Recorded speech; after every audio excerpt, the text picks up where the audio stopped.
Okay, the death penalty, if death penalty comes back in, that would be the end of Turkey.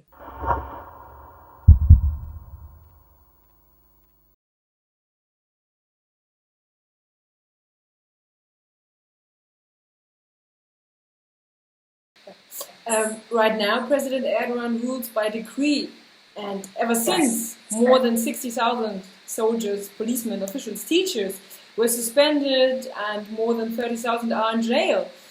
Is this the actual coup?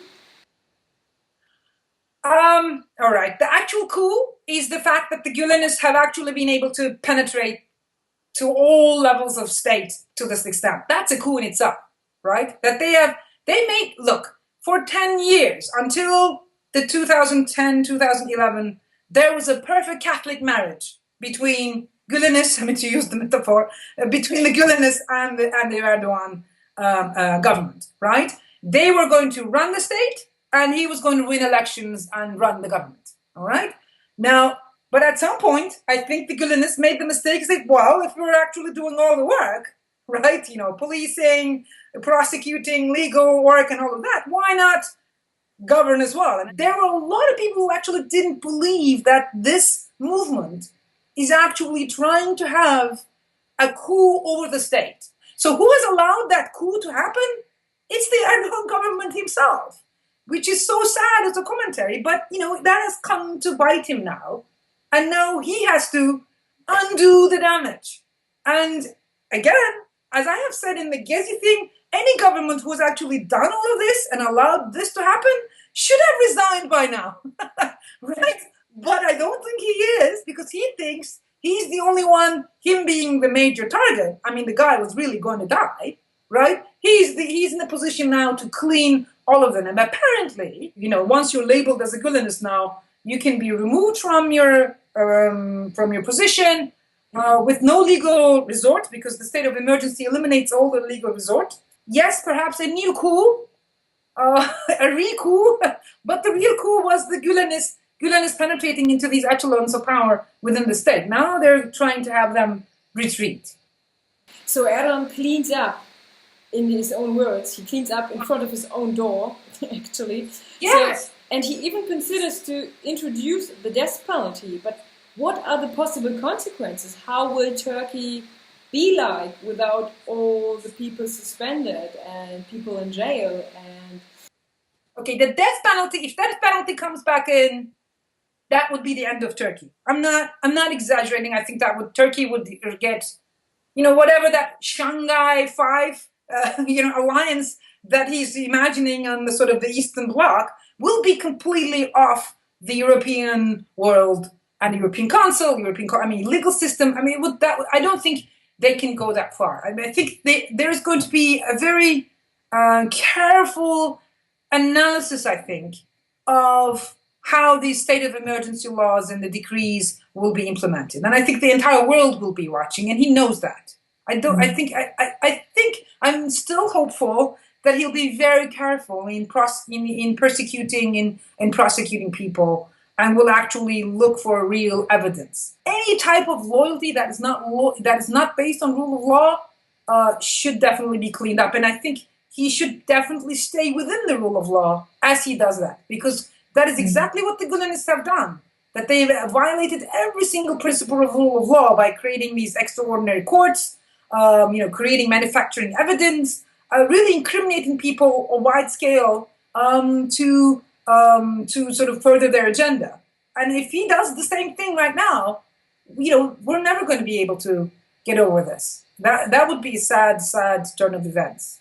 So, but everybody will be watching that. I mean, we are very vigilant about this, and I think he's aware of that as well. Also, scientists and academics are not allowed to leave the country right now. And how far are you affected?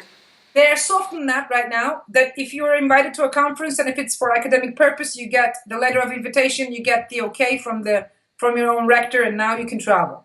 But as we speak, the rectors were given a letter to send the Higher Education Council a list of possible academics that have linkages with Gülenists. Now, what does that mean?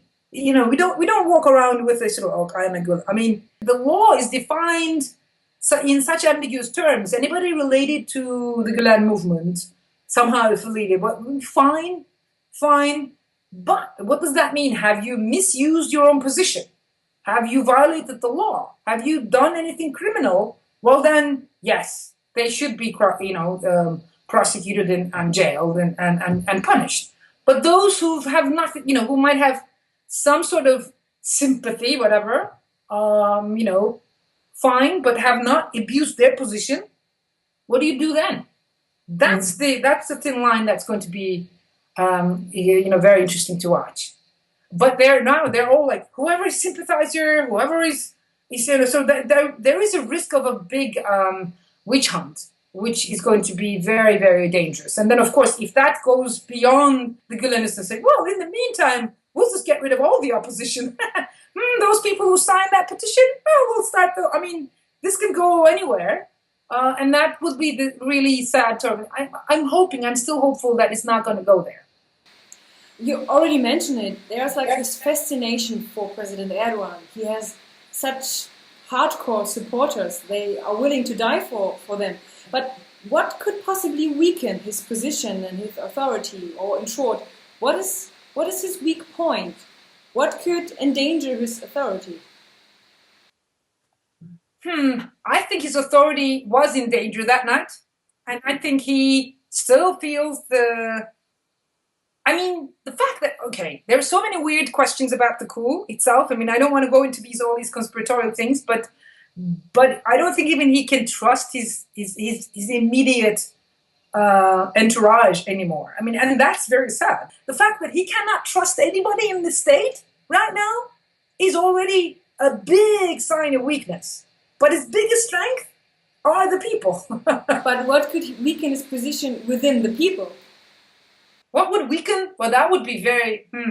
He's gained respect of even the biggest opponents at this point, with how he actually had the audacity. The guy could die immediately right there and then. And the guy says, what the hell are you talking about? I'm flying to Istanbul, knowing very well that Istanbul is a very uncertain place. That is how he is. He actually relishes that kind of moments of crisis where he comes up on the top, and that's how he has survived all of these corruption scandals and then in this case, as long as he has that support, we're not going to be able to topple him. The only way that he's going to go away is if this kind of non-government, if the state becomes dysfunctional, and if this combines with an economic crisis, and that dysfunctionality becomes really evident that nothing is governable anymore, then you would expect him to lose elections, literally. And that's why I prefer him to a Gülenist military coup.